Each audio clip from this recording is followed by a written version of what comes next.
देखिए, अभी हमने पढ़ा था कि जो भी डिकम्पोजिशन हो रहे थे उसके अंदर सब कुछ में हम लोगों ने हीट को दिया था। जैसे कि यहाँ पर हम लोगों ने पढ़ा कि जो भी डिकम्पोजिशन था, जैसे फेरस सल्फेट का हुआ या लेड नाइट्रेट का हुआ, इनका जितना भी डिकम्पोजिशन हुआ उसके अंदर हमको हीट देना पड़ा, इसलिए हमने इसे कहा ये है थर्मल डिकम्पोजिशन। और दूसरा आता है इलेक्ट्रिक डिकम्पोजिशन। ठीक है, इलेक्ट्रिक डिकम्पोजिशन के अंदर हम लिख सकते हैं कि जिसके अंदर इलेक्ट्रिसिटी को हम लोग पास कराते हैं और उसके अंदर से डिकम्पोजिशन होता है। ठीक है, तो ये हो गया इलेक्ट्रिक डिकम्पोजिशन। इसके लिए यहाँ पर आपकी बुक के अंदर एक एग्जाम्पल दिया हुआ है, मैं यहाँ पर इसी डायग्राम से आपको बताती हूँ। इस बुक में आपको दिया हुआ है, ये इसे हम कहते हैं इलेक्ट्रोलिसिस ऑफ वाटर। ठीक है, इट्स ए इम्पॉर्टेंट, ये हो सकता है आपके एग्ज़ाम में भी इससे रिलेटेड कुछ पूछा जाए। तो इसके अंदर क्या है, ये पूरा एक सेटअप मैं आपको बता देती हूँ। ये एक जार जैसा हमने लिया है इसके अंदर पानी भरा है। पानी जो है इसके अंदर हम लोगों ने थोड़ा सा सल्फ्यूरिक एसिड मिलाया है, हल्का सा, क्योंकि इसको हमें एसिडिफाइड करना पड़ता है, क्योंकि अगर डिस्टिल्ड वाटर है तो उसके अंदर इलेक्ट्रिसिटी नहीं आती है। जब हम इसके अंदर एसिड मिलाते हैं तो एसिड की वजह से क्या होता है कि H2O जो है ना, ये हाइड्रोजन के अंदर और OH आयन के अंदर टूट जाता है। ठीक है ना, H2O जो है वो हाइड्रोजन के अंदर और OH आयन के अंदर टूट जाता है। फर्दर ये OH आयन जो है ये भी वापस से ऑक्सीजन के अंदर और हाइड्रोजन के अंदर निकल जाते हैं। तो हाइड्रोजन H2O के अंदर H, O और H, ये तीन तरह के हमें एटम्स इसके अंदर से, ये इलेक्ट्रिसिटी एसिड मिलाने से इस तरह से इसका डिकम्पोजिशन होता है इलेक्ट्रोलिसिस के थ्रू।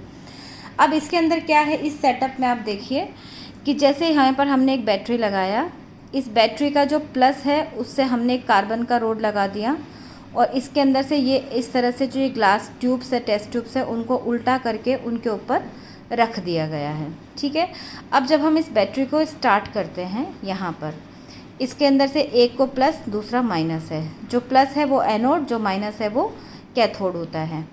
अब इसके अंदर से जैसे ही करंट का फ्लो शुरू होता है, करंट का फ्लो शुरू होने से क्या होगा कि जो हाइड्रोजन, ऑक्सीजन और हाइड्रोजन के जो एटम्स हैं इनके ऊपर क्या है, आयंस बन गए, ये इनके ऊपर चार्जेस आ गया है। ये हाइड्रोजन प्लस आयन है, ये ऑक्सीजन माइनस है और ये हाइड्रोजन प्लस है, ऑक्सीजन का -2। तो इस तरह से ये आयंस हो गए हैं। अब ये आयन जो है ना, हमेशा आयन जो हैं वो अपने जो अपोजिट चार्ज होता है ना उसकी तरफ अट्रैक्ट होते हैं। तो हाइड्रोजन जो है वो किसकी तरफ अट्रैक्ट होगा, यहाँ पर कैथोड की तरफ, जो कि निगेटिव है, क्योंकि हाइड्रोजन पॉजिटिव है और कैथोड जो है वो निगेटिव है, तो ये इसकी तरफ आएंगे।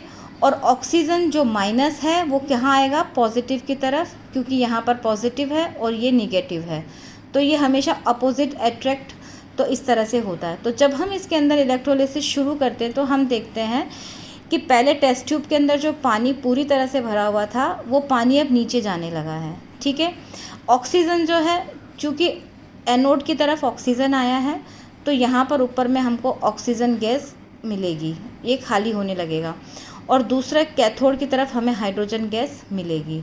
यहाँ पर मैं इनको बता दूँ कि जब एक H2O का मॉलिक्यूल, H2O का एक मॉलिक्यूल जब डिकम्पोज होता है तो हाइड्रोजन के 2 और ऑक्सीजन का 1 आयन बनता है।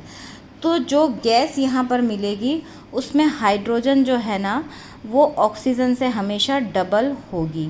ठीक है ना, 2:1 का इनका रेशो रहता है, जितना भी ऑक्सीजन बनेगा उसका डबल हाइड्रोजन बनेगा, क्योंकि हाइड्रोजन के 2 आयंस हैं तो यहाँ पर ज़्यादा गैस बनेगा, ऑक्सीजन का सिंगल है तो उसका गैस कम बनेगा। तो इस तरह से यहाँ पर आप देखिए, ऑक्सीजन में आपको कम दिख रहा होगा और हाइड्रोजन में आपको ज़्यादा दिख रहा होगा, तो ये कहलाता है पूरा इलेक्ट्रोलिसिस ऑफ वाटर। ठीक है, इसको हम कहेंगे इलेक्ट्रिक डिकम्पोजिशन। अब दूसरा होता है सनलाइट के थ्रू भी ये डिकम्पोजिशन हो सकते हैं। जैसे आपको इसमें बताया हुआ है कि सिल्वर क्लोराइड जो है, सिल्वर क्लोराइड क्या है, एक वाइट कलर का शाइनिंग पाउडर होता है, ये डिकम्पोज हो जाता है और सिल्वर और क्लोरीन में बदल जाता है।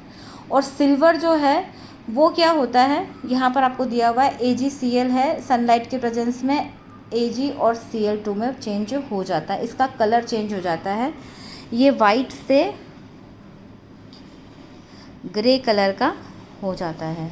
ठीक है, ये था AgCl और ये हो गया यहाँ पर AgCl है, सनलाइट इसको हमने इसको दिया यहाँ पर,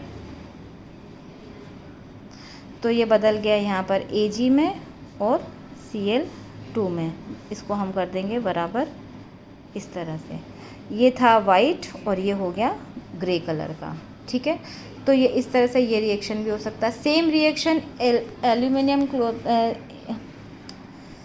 ये मैंने एल लिख दिया, AgCl। ठीक है, सेम रिएक्शन जैसे यहाँ पर सिल्वर क्लोराइड से हुआ है, सेम रिएक्शन हम लोग ब्रोमाइड के साथ भी कर सकते हैं। ये रिएक्शन जो है ये किस में काम आती है, ये रिएक्शन काम आती है जो ब्लैक एंड वाइट फोटोग्राफी होता है ना, उसके अंदर ये रिएक्शंस काम में आती हैं। ठीक है, तो हमने यहाँ पर ये देखा कि डिकम्पोजिशन जब भी होगा ना, तो हम देख रहे हैं कि उसके अंदर हमें हीट देना पड़ रहा है, चाहे हमें इलेक्ट्रिसिटी देने हो, चाहे हमें उसको, तो इसके अंदर क्या है कि हीट दिए बिना डिकम्पोजिशन होते नहीं हैं मोस्ट प्रोबेबली। ठीक है ना, तो ये जितनी भी रिएक्शंस है जिसके अंदर हमें हीट देना पड़ रहा है, तो इन रिएक्शंस को हम लोग कहेंगे इंडोथर्मिक रिएक्शन। ये सब रिएक्शन है इंडोथर्मिक रिएक्शन, जिसके अंदर हीट एब्जॉर्ब होती है, हीट देना पड़ता है, वो हो गई इंडोथर्मिक रिएक्शंस। ठीक है, इसके बाद अब हम सेकंड पढ़ेंगे डिस्प्लेसमेंट रिएक्शंस।